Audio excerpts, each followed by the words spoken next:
Well, it's interesting because I think if you do this right, we have gotten some of our best, most raving 5-star reviews were actually from reservations where there was an issue. And so I think when Mhm. there is an issue, we immediately panic. We're like, oh no, they're going to hate us. If we just show up really compassionately and empathetically and try to understand what's going on and like make our best effort to fix that issue. And I always try to respond right away. I try to get someone over there right away if there's an issue.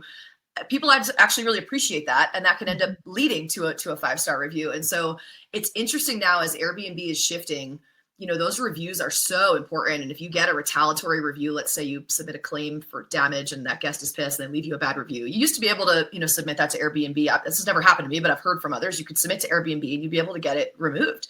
I guess that has gone away. They've taken their review process and it's now all done by AI. So you could have someone who had a great time, nothing really bad went down, they leave you a 1-star review because they damaged some property and you sent them a claim for damage, and they're not going to take that down. And what's so crazy is basically it's 5-star review or bust.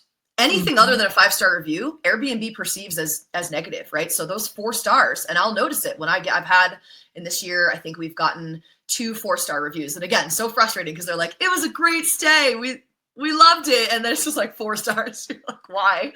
I noticed the dip in the algorithm. And I noticed we Mhm. won't get bookings for a couple weeks until we start getting a couple more 5-star reviews, and then the bookings start rolling in. And so it is such a delicate balance. And I feel like I've had to sway even more to the side of like, if someone is really unhappy and I'm getting the sense that I can't solve their issue, I'd rather refund them. I used to have this stance where I was like, I will never refund anyone. This is our cancellation policy. I don't care. At this point, I'm like, I'd rather refund you, check out, go find a hotel to stay at. And that way you can't leave me a review. I'll just let them cancel. I had a guest that was just Mhm. completely difficult. I tried every best effort to appease her.